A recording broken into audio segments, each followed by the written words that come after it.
Would I be the a-hole for possibly kicking out a family from a home that was illegally sold to them? My father passed away a few years ago, and my adopted mom's, who is old and has dementia, relatives sold my father's and mom's house for half of the value with everything inside in a rush sale. I did not know the law at that time, and was told by my mom's relatives that my father had no will, so everything automatically went to my mom and her family. I came across an article that in that country, that's when a person dies without a will, their heirs/children automatically inherit the estate. The estate cannot be sold without all heirs agreeing. If it is sold, the sale will be void. I have contacted a lawyer and it was true. I can get the house back by simply showing my birth certificate. Also, because my mom has dementia, she is not capable of doing a sale. The lawyer went to meet with my mom on my behalf to ask a few questions about the sale of the house. Her relatives heard everything, then started attacking me online and making nasty posts about me. How I was going to kick a family out of a house because of pure greed, and that I already have a house in USA, and I'm greedy to have another house. They threaten that they will get the new owners to sue me, etc. My mom's relatives don't work and use the money of the sale of the house for their own benefit. So not only will they have to return all the money, the new owners of the house will now have to look for somewhere else to live, which they can no longer afford a house because the house was sold for half of the market value. And that is what they will be getting back. Would I be the a-hole for possibly kicking them out? Now for the top comments. Not the a-hole. You're a victim here too. Your mom's family not only lied to you, but they sold and profited from something that was rightfully yours. All you were doing is undoing something that should never have been done in the first place. It's unfortunate this family will lose their home, but this is not your fault. Edit: Mom's family are the a-holes, not Opie's mom. The family who bought it cannot claim to be an innocent buyer, because what they paid for was half of the value of the house. It was also not done with a proper agent, just mom's relatives. So at the same time, I think the family who bought it should have known something fishy was going on. I completely agree with you. The sale would have been full of red flags. Yet the buyer chose to ignore every one of them and go ahead with the purchase. It's the age-old saying, if it seems too good to be true, it probably is. They should have done their research and protected themselves by insisting on going through the proper channels. Shockingly, this kind of stuff happens all the time. I used to do proper management, and there would constantly be people renting houses where the landlords are in the process of getting evicted and don't tell the tenants. Wild. Not the a-hole. If it is me, I would proceed to claim back that house, and at the same time, together with that family, sue the relatives for fraud. They have to pay back that family the money and also compensation. I don't think it would be a good idea to team up with the buyers. They bought a house for half market value from family friends without a real estate agent or any other good faith attempts to follow any real regulations in relation to the sale. This would have otherwise been uncovered before sale went through. Yes, if they have evidence, they were acting in some good faith, but I doubt it. They should absolutely also sue the family who sold it to them. I just don't think Opie should join them. Opie should absolutely take them to the cleaners for emotional damages and any and all needed repairs to the house. As they legally sold all their stuff as well, there should be compensation for that too. If someone stole a wedding ring, then it was sold and turned up on someone else's finger, should it not be returned to the original person? Not the a-hole. Stolen goods are always returned to the rightful owner. Added to add, help the family sue your relatives. They stole from your mother as well, and you should make sure they pay for that. Next story. Am I the a-hole for refusing to give my grandfather's flute to my stepsister? My 14 female paternal grandfather, 77 male, recently passed away. He left me a flute and 50,000 rupees in his will. He left my stepsister, 16 female, 75,000 rupees. My grandfather and I were very close, whereas my stepsister and him barely spoke. The flute is very meaningful to him and to me, as he has been playing it since he was 12, and he started teaching me how to play it when I was 4. This flute is a family heirloom from the 1400s, and it was apparently gifted to my family by a South Indian king, so it is very important to my family. My stepsister is mad that he gave the flute to me instead of her, even though she doesn't play the flute. She received more money than I did, and she wasn't close to my grandfather. She told me that she would give me 25,000 rupees for the flute, but I refused as it is a very sentimental item and I hope to pass it on to a daughter/son of my own someday. My stepsister started crying, called me a selfish witch and told me to piss off. Am I the a-hole? Edit. Just to clarify, she and her mother have been living with us since August of last year, and her mother married my father in January of this year. My grandfather passed away in April. The flute is made of bamboo, and it works perfectly well. It is a traditional Hindu flute. It has a carved peacock feather design. Not the a-hole. You should safeguard your flute because she seems the type to steal or break it for spite. She's not even a blood relative. Yep, lock it up in a safe deposit box if you can. I've read too many posts of family members not getting to use some other family member's possession and then taking it. Or put it in a museum on loan. Still belongs to OP, but it's safe as hell and can be admired. Not the a-hole. Wills exist to ensure that assets and belongings go to who they're intended to. Your sister should respect your grandfather's final wishes.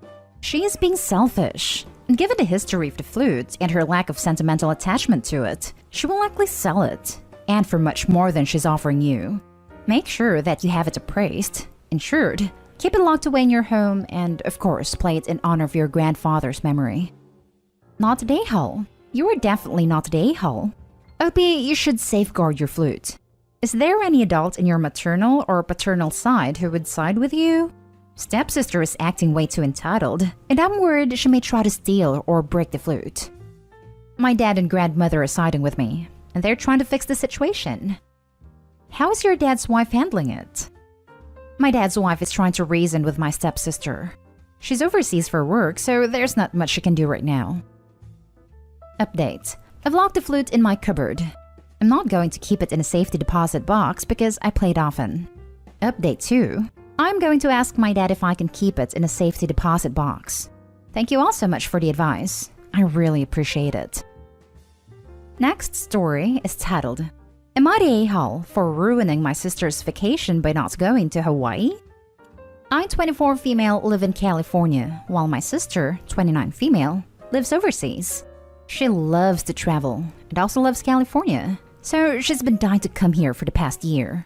She's finally coming here in June. This will be the first time I've seen her, and hell, even talked to her, since December 2018. On that note, I don't really get along with her, and I'm not super excited she's coming here. Growing up with her was hell, because she always demanded things go her way, and would have screaming fits, even in her 20s, unless we do things her way. From a young age, I was in charge of micromanaging everything to make sure everything's well for her, and it was exhausting. Because of that, I don't think she's ever learned to compromise. She visited California twice in 2018, and both times she stayed with me in my apartment. And it was complete hell. She treated me like I was a guest in my own apartment, insulted me and my friends multiple times, would have fits if I didn't want to do something she wanted to. She also borrowed my car and put 1,000 miles on it in 2 weeks, put 87 when it needed 89, and went through a toll road without telling me, so I had to pay the penalties. It was complete hell having her over. She was supposed to visit in June 2019 for my college graduation, but cancelled after I told her she couldn't use my car. Anyway, I'm already getting in trouble by my parents for not letting her stay in my apartment or use my car while she's here in June. They're trying to say that it's been a rough year for her, spousal issues and custody drama, and she deserves a break. I'm finally standing my ground and saying no. She texted me asking if I could go to Hawaii with her or San Francisco, and I told her no. Not only do I not want to take time off of work for her, I'd rather spend my time off with my boyfriend or friends. But because last time I took a trip with her, she promised to split the hotel room, and I ended up paying the full price of the trip. Both her and my parents are calling me an a-hole for not wanting to go with her to Hawaii or another trip. I still don't want to go, but maybe I'm being insensitive to everything she's been through. I just know it'll be drama if I go. Now for the comments. Not the a-hole. I tell your sister and parents that you've spent enough effort in the past trying to play hostess to your sister, and you seem to have never lived up to her standards, so you'll pass on yet another opportunity to let her down. If your parents are so concerned about you providing sister with a quality experience, then maybe they should insert themselves into the situation and take care of it all themselves.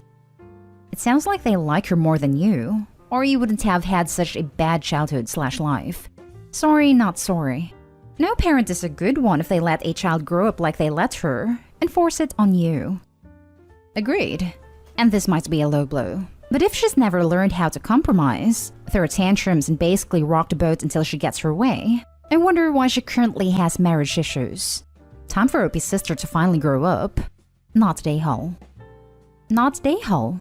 Your sister is really toxic, and your parents are enablers for her behavior. Since she is a hassle, you should tell her that you can go on the trip if your sister pays you $20,000 up front of whatever she owes you for your stress.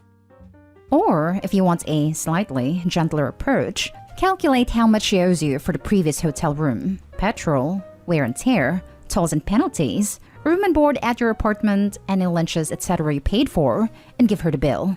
You'll go on holiday with her when that's paid, plus the future holidays. But still don't go. You don't have to hang out with someone you don't like just because they are family. Don't be an a-hole to yourself. Not an a-hole. Ask yourself, why is it she doesn't have any of her own friends that would love to go to Hawaii with her? Why is it always you that has to deal with her? I'd say your parents knew from a young age she'd struggle without siblings, and think simply because you're born to the same people you should stick by her no matter what. Your sister and her happiness isn't your responsibility. So don't feel like you should be pressured into being miserable so she can be happy. I mean, she has friends, but she lives like thousands of miles away. We're also from the Middle East, where women need guardians, father or husbands regardless of age, permission to travel, and not a lot of people's fathers/husbands allow them.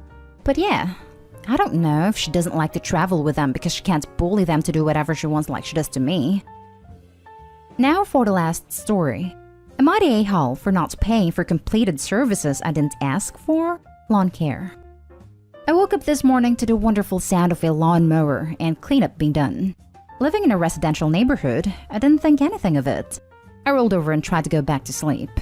About 20 minutes later, I hear my doorbell ring, so check my camera and there's an individual at the door.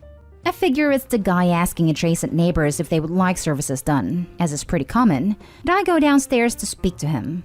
When I open the door, he says good morning, and then lets me know that it was a little less work than he coded, so it would be $40 and not the $50. And as soon as I open the gate, they could start on the back. In my confusion, I step outside, and sure enough my front lawn was mowed, edged, and cleaned up. I let him know that they must have got the wrong house because I do my own work and they may have gotten the address wrong. There's some back and forth. He shows me the paperwork. It's indeed my address. And I notice the number is not mine. At this point, still very calm, to which I commend him, he says all the information is correct, and I let him know that the number isn't mine, and he can call it if he wants to confirm. He obliges, goes to his truck and gets on the phone. There appears to be some conversation. He looks towards my address plate, more talking, hangs up and comes back to speak to me. He lets me know that the homeowner that ordered the services gave the wrong address. So I apologize for the inconvenience, and I'm about to go back inside when he then asks that I complete the payment for the services.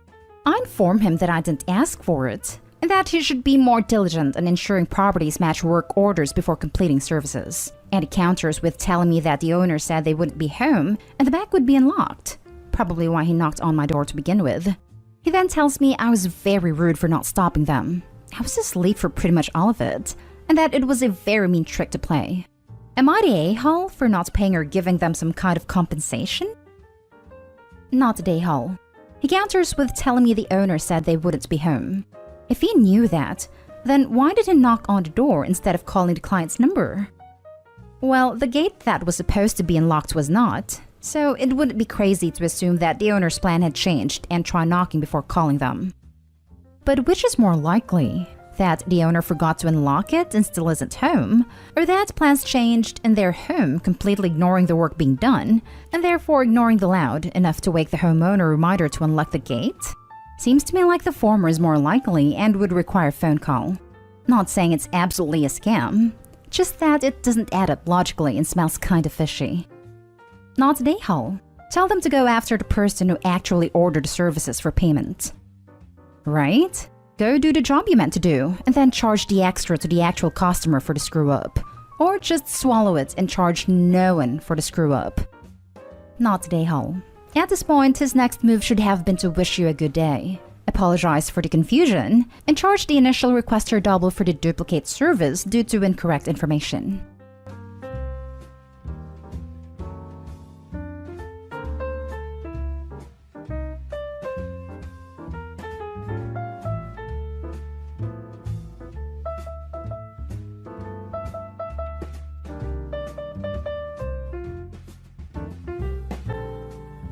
Am I the a-hole for telling my mom I will change my name when I'm 18 whether she likes it or not? I'll keep it short. My dad died when I was 6 and my mom remarried when I was 7. When my mom remarried, her husband adopted me, which I didn't want, and they changed my middle name and last name. Middle name went from my dad's middle name to her husband's first name, and she gave me her husband's last name. I never liked it. I have always resented them both for forcing the adoption on me and for changing my name. I'm a few months shy of 18, and I decided I would bring up the topic of changing my name back to my mom. I figured it might seem more mature to discuss it with her and give a heads up of sorts. Not him though, since it will just end in a fight. It ended in one anyway. My mom told me I wasn't going to change the name. It would be hurting and disrespectful, and that was the end of the conversation. I told her I gave the heads up to be nice, but it wasn't up for debate. She told me I wasn't going to do it. That she and my dad don't deserve it. I told her I was going to do it whether she liked it or not, and she had to live with it. My mom freaked. Her husband also freaked when he heard. They said I have no right to be so rude, and then my aunt decided to chime in and say I should have handled my mom's reaction more maturely, and it would have looked way better. And I was kinda a-hole for how I handled it. Am I the a-hole? Now for the comments. Not the a-hole. It's your name. End of story. It already sounds pretty crappy that she changed it in the first place. I never understood why parents would change kids' names as soon as they got married. And considering the fact Opie's name got changed a year after the dad died, makes Opie's mom an even bigger a-hole in my opinion. Not the a-hole. Not only did they change his last name, but they removed dad's middle name too. Makes me wonder what would they have done if Opie was Bio Dad Jr. Why do parents do this? Not the a-hole. That's so weird to change your middle name too, in my opinion. You can have whatever name you would like. You were old enough that you should have been consulted, not just told, here's your new middle and last name. Right? The last name is easy to compartmentalize away, but the middle name? You can pry my middle name from my cold dead hands. Not the a-hole. You didn't want the name changed then, and now you get to decide. My guess is that this is the tip of the iceberg with them. Not the a-hole. When you're an adult, you can do what you want to do with your name. You feel your real name was stolen from you and you're going to put things right. I don't blame you. They cannot stop you from pursuing this. Good luck. Next story is titled, Would I be the a-hole if I don't change my name with my mom when my parents divorce? When I, female 27, was born, I had my mom's maiden name as my mom and bio father weren't married. Bio father left, and my mom met my stepdad when I was 3. They married when I was 6, and my mom took his last name. When I was 8, my stepdad adopted me and I took his last name as well. So I had my mom's maiden name until 8 and my stepdad's last name ever since. Most days I forget my stepdad isn't my biological dad. Even calling him my stepdad on here for clarity's sake sounds weird. To me, he's just my dad, the only one I've ever known. My mom and stepdad had my younger sister when I was 9, so she's always had my stepdad's last name. After 21 years of marriage, my mom and stepdad are divorcing on okay terms. Not great, but not explosive either. More of a falling out of love, but still wanting the best for each other type of thing. My mom will change back to her maiden name, and I know that she'll be hurt if I don't follow suit. While I know that legally I can do whatever, I know that I really only have access to that last name because of her marriage to him. He wouldn't have adopted me if they hadn't gotten married. I also do historically have a different last name to return to, unlike my sister who has had his name all her life. I plan to stay close with both parents after their divorce, but my stepdad has no issue with me keeping his last name. My whole adult life is built on that last name, both personal and professional, and it feels like part of my identity now. I know it's going to hurt my mom when I tell her I don't want to change my name too, but I don't want to change it. Am I the a-hole? Not today, Hall. 1. You're an adult and don't have to change your name to please your mother. 2. There are legal steps and costs involved in changing your name as an adult. Have you looked into those? 3. Your dad adopted you, so you absolutely have a right to the name. I wouldn't call Mom an a-hole in this from what Opie has so far told us. At most, it sounds like she might feel a little hurt, and she's allowed her own private feelings about things. But it doesn't sound like she would be kicking up a fuss or guilting Opie about it. So even that can't make me think of her as an a-hole.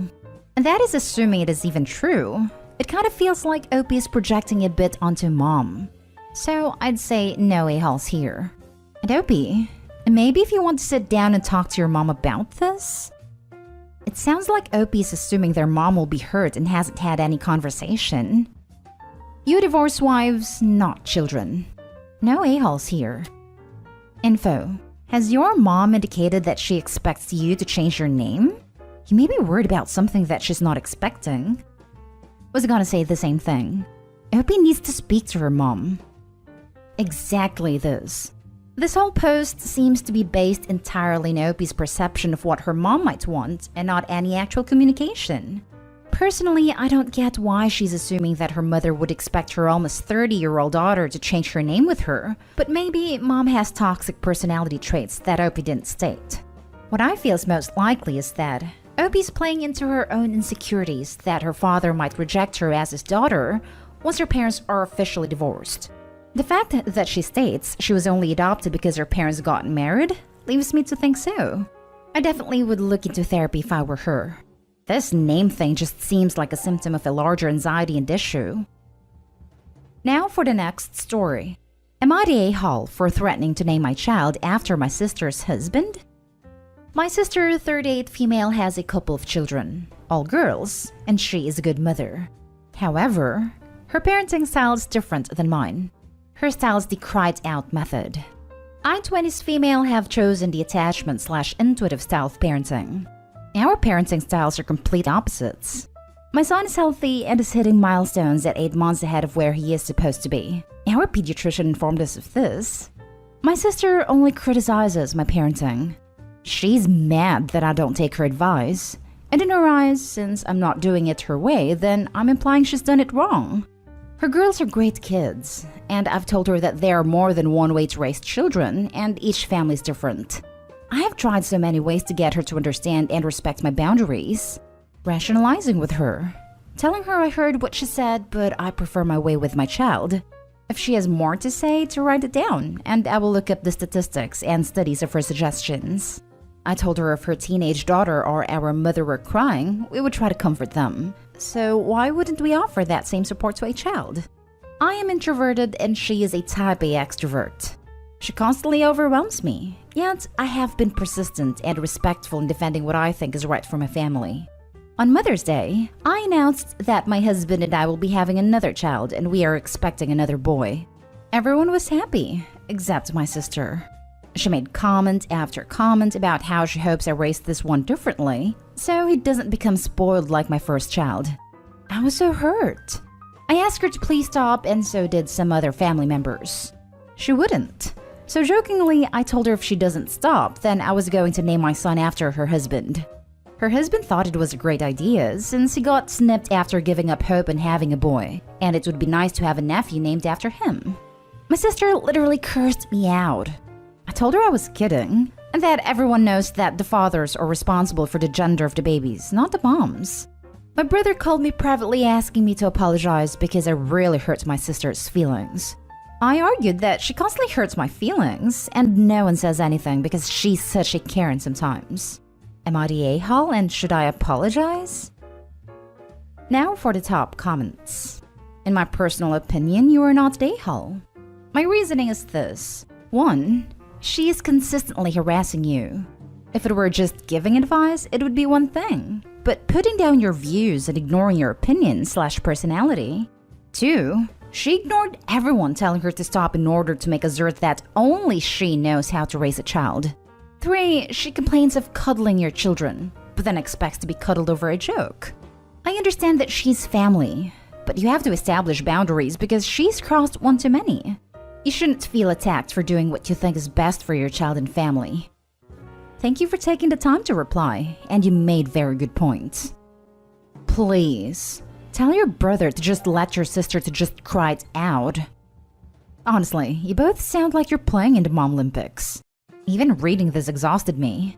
Everyone has their own style, but my baby is hitting milestones at 8 months early. Everyone sucks here. You both need to get over this BS. I added that comment about his milestones to show that I'm taking care of my child since you don't know me. Also, a trained professional like our pediatrician is a good outside source for my sister and I, since it's less likely to be biased. Yeah, you still are just gloating. Your kid is 8 months old meeting their milestones. It's not like they're doing algebra. And seriously, it's not a competition. You have to stop comparing your kid to everyone else's. It's going to end badly. Everyone sucks here. That was a strange thing to tell your sister. Like, really weird. You named the baby after her husband? I really don't understand how you leapt to that threat of all things. That really crossed a boundary, honestly. You should apologize for that. Your sister owes you quite an apology too.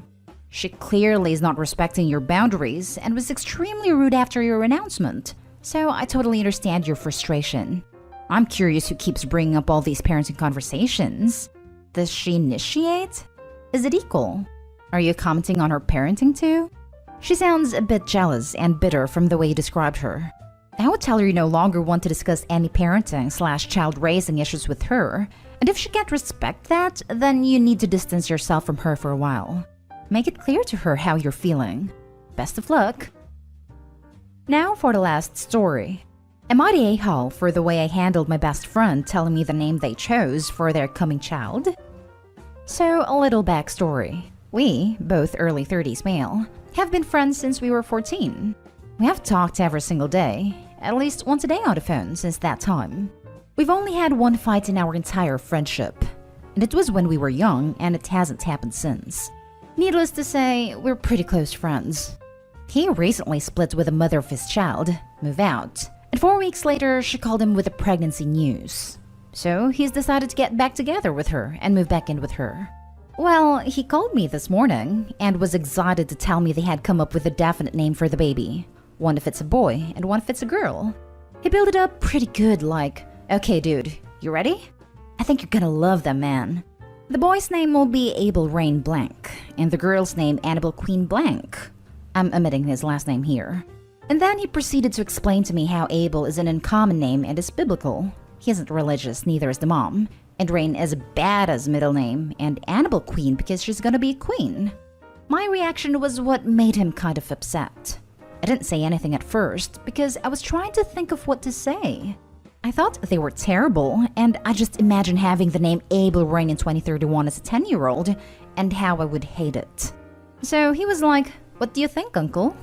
And I was like, "Oh man, that's cool."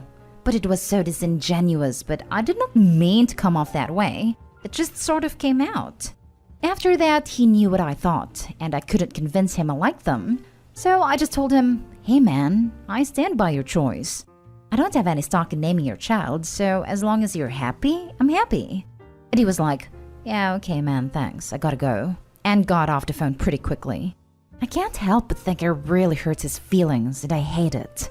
Am I an a-hole for not being so excited about the name of his kid it chose? Not an a-hole. They're pretty terrible names. Hugh acknowledged his choices without being rude. Shocked maybe, but not rude. But if his kids are lucky, your hesitance at accepting the names might get them to rethink naming a human either of those awful choices. The middle names are a bit undesirable, but Abel and Annabelle are perfectly fine first names in my opinion. No a-holes here.